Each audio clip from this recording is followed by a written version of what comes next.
नमस्कार, संतोष की रिपोर्ट में आप सबों का स्वागत है। और आज हम संतोष की रिपोर्ट में चर्चा करने जा रहे हैं मोदी के उस मैजिक के जिसके सहारे ये 10 वर्षों से इस देश पर राज कर रहे हैं। और इस बार भी इरादा कुछ ऐसा ही है।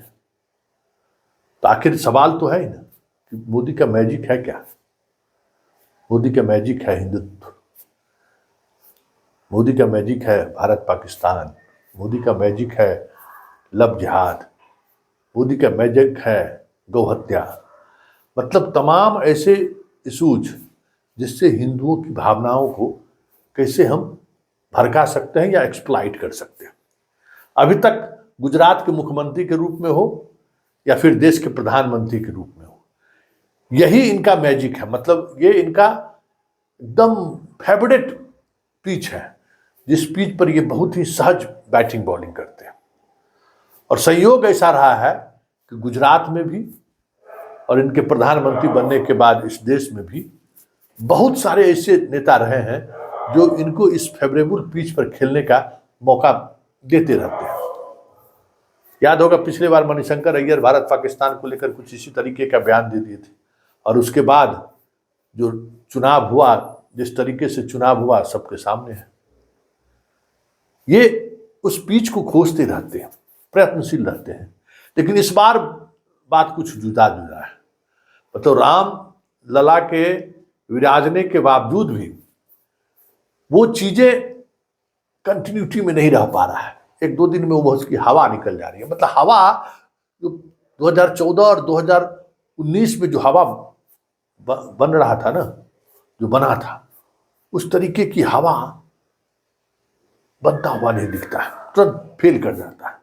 लेकिन कुछ लोग हैं जिनको समय समय पर वो फील्ड मुहैया कराए रहते हैं। तो हम आज बात उसी फील्ड की कर रहे हैं। मैंने खबर चलाई थी कि तेजस्वी का ये वीडियो, याद करिए 2 दिन पहले ही खबर हमने चलाई थी कि ये वीडियो मोदी के लिए रामबाण साबित हो सकता है।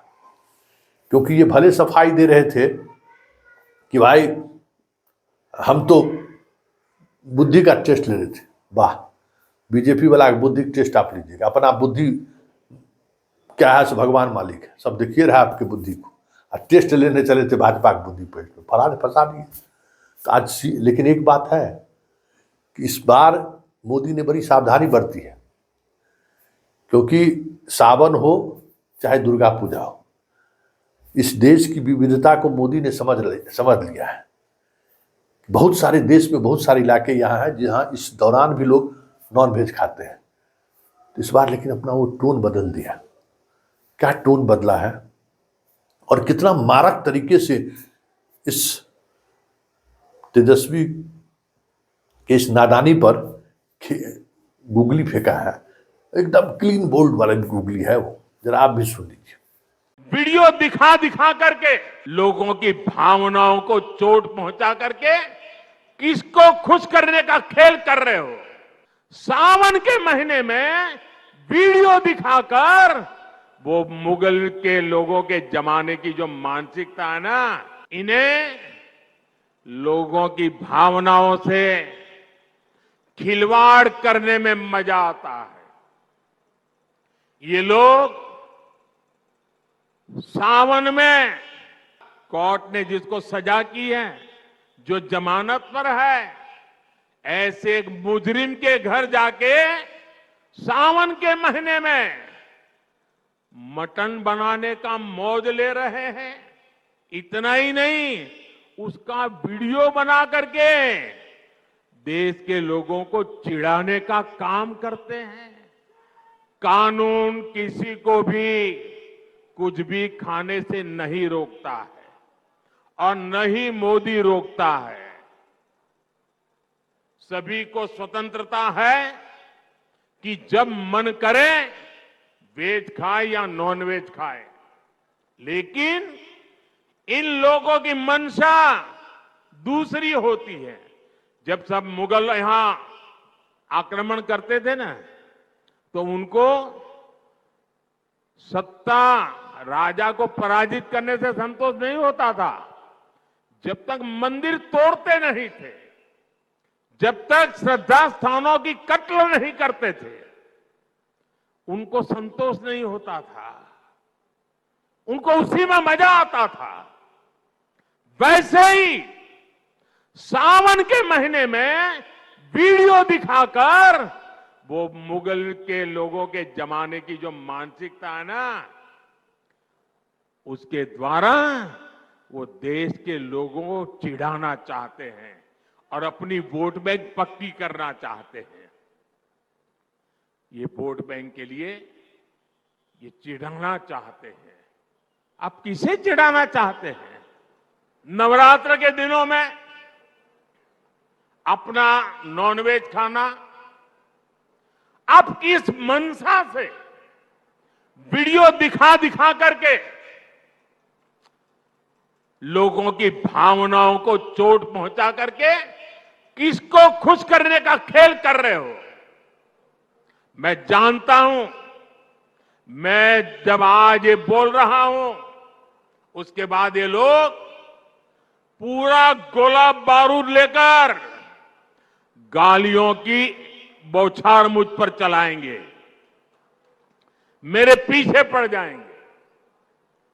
लेकिन जब बात बर्दाश्त से बाहर हो जाती है तो लोकतंत्र में मेरा दायित्व बनता है, मैं देश को सही चीजों का सही पहलू बताऊं और वो मेरा कर्तव्य पूरा कर रहा हूं। सुन लिए, तेवर भी और मिजाज भी, नैरेटिव सेट करने का तरीका भी इस बार थोड़ा जुदा जुदा था, क्योंकि राष्ट्रीय फलक पर अगर इस तरीके की बात होती तो फिर साउथ में भी एक अलग तरीके का चीज़ें चलनी शुरू हो जाती। नॉर्थ बंगाल वगैरह में भी भाई दुर्गा पूजा में तो रोज लोग मछली खाते हैं, सवाल खड़े होने लगते। तो लेकिन उन्होंने उसको एक अलग तरीका दिया, और तरीका दिया तो फिर हमें लगता है कि 1-2 दिनों तक वो चीज़ें चलेंगी। अब जरा मनोज झा का सफाई भी सुन लीजिए। कहते हैं कि रोजगार और बाकी मुद्दों पर बात नहीं करते हैं। अरे आप मुद्दा तो उसको देते हैं, आप क्यों नहीं उसी मुद्दा पर बने रहते हैं? आप क्यों मछली खाते हुए वीडियो डाल देते हैं? ये जरा सोचिए ना। सावन है, सामने वाला आपका एक हिंदुत्व का एजेंडे पर ही खड़ा है, वही उसका एजेंडा ही है, वही उसका फेवरेट फील्ड भी है। आप तस्तरी में लेके पहुंच जाते हैं, वही पिच, मान लीजिए कि ईडन गार्डन का पिच स्पिनर के लिए बड़ा फेवरेबल रहा है। तो भारतीय क्रिकेट टीम जब वहां जाती है तो 2-3 स्पिनर के साथ खेलता है ना भाई, है? और वहां जो है सो आप चल जाइएगा बिना स्पिनर के खेलने के लिए, तो हार्वेक कीजिएगा ना। या फिर लॉर्ड्स में जाए भारत खेलने के लिए, वहां स्पिन पिच दे दे इसको, तो इंग्लैंड का तो परखच्छे न उड़ेगा। मेलबोर्न में खेलने जाए और स्पिन पिच दे दे तो क्या होगा? कुछ इसी तरीके से स्पिन पिच की तरह हिंदुत्व के जिस एजेंडे पर मोदी राजनीति कर रहे हैं, अभी तक टिके हुए हैं, उसी एजेंडा को इन्होंने बढ़ा दिया। अब जरा मनोज झा का भी सुन लीजिए, क्या कर रहे हैं मनोज झा। प्रधानमंत्री जी, आपको हो क्या रहा है? आपके प्रादेशिक स्तर के नेता इस ट्रैप में फंस गए, आप भी फंस गए। 8 तारीख का ट्वीट, नवरात्रा से कोई वास्ता नहीं, सावन का की उपमा कर रहे हैं आप। तेजस्वी जी तो सबसे ज़्यादा नौकरी पे बात कर रहे हैं प्रधानमंत्री जी, वहाँ क्यों चुप हैं आप? आप तो 2 करोड़ रोजगार प्रतिवर्ष के वादे पे आए थे 14 में, और तेजस्वी जी ने बिहार में पूरी ज़मीन बदल दी। नौकरी मतलब तेजस्वी, इस पर आपकी टिप्पणी नहीं सुनता हूँ, इस पर आप चुप रहते हैं। बेहतर स्वास्थ्य पे आप चुप रहते हैं, लेकिन मछली आपको दिख रही है, तो जाहिर तौर पे ये डाइग्रेशन टेक्निक नहीं चलेगी। कम से कम आपसे अपेक्षा नहीं थी प्रधानमंत्री जी, आप देश के प्रधानमंत्री हैं। कहाँ अपने प्रादेशिक स्तर के नेताओं को जो तेजस्वी जी के ट्रैप में फंस गए, आप भी फंस गए। बाज आइए, नौकरी पे बात करिए, सामाजिक सुरक्षा पे बात करिए, पुरानी पेंशन पे बात करिए, सामाजिक सौहार्द पे बात करिए, क्योंकि यही बात तेजस्वी जी जगह जगह घूम के कह रहे हैं। बस इतना कहता हूँ, लोकतंत्र के बचाने में आपकी भी भूमिका है। मछली मत देखिए, नौकरी पे बात करिए। सुन लिए मनोज झा का, किसका किया हुआ है। इसलिए हम बार बार कहते हैं कि मोदी को जीतने के पीछे उसकी पार्टी और संगठन की जितनी बड़ी भूमिका है उससे कहीं ज़्यादा भूमिका मोदी के उस एजेंडे पर को सेट करने वाले जो विपक्ष के नेता हैं वो ज़्यादा सहयोग करते हैं मोदी को। एजेंडा देने में तो सहयोग करते ही, चाहे वो जैसे भी हो देते हो। अब देखिए इस एजेंडे का कितना असर कितने दिनों तक आगे बढ़ता है, क्योंकि अभी फर्स्ट फेज के इलेक्शन में भी समय है और मोदी इस बात को समझते हैं कि ये तो कुछ है नहीं, क्या कह सकते, उनके कहने के लिए उनके पास कुछ नहीं है। 10 वर्षों के दौरान उन्होंने देश को क्या दिया, कुछ किसी राज्य में जाकर वो कुछ कहने की स्थिति में नहीं है। वो इसी तरीके के एजेंडे के इंतजार में है जिसको तेजस्वी ने मुहैया करा दिया। अब इस एजेंडे को लेकर कब तक मोदी खींचते हैं ये देखने वाली बात होगी, या फिर इस एजेंडे के सहारे जो उनके बाकी जो प्लेयर सब है, मीडिया है, सोशल मीडिया है, पूरा एक IT ग्रुप है, वो इसको कितने दूर तक खींच के ले जाने में कामयाब होते हैं ये देखने वाली बात होगी। क्योंकि इस बार वो चीज़ें नहीं दिख रही है। जब राम जैसा मुद्दा भी महीनों नहीं खिंचा पाया तो फिर ये मछली और सावन का मीट कितना घंटा चलेगा कहना मुश्किल है।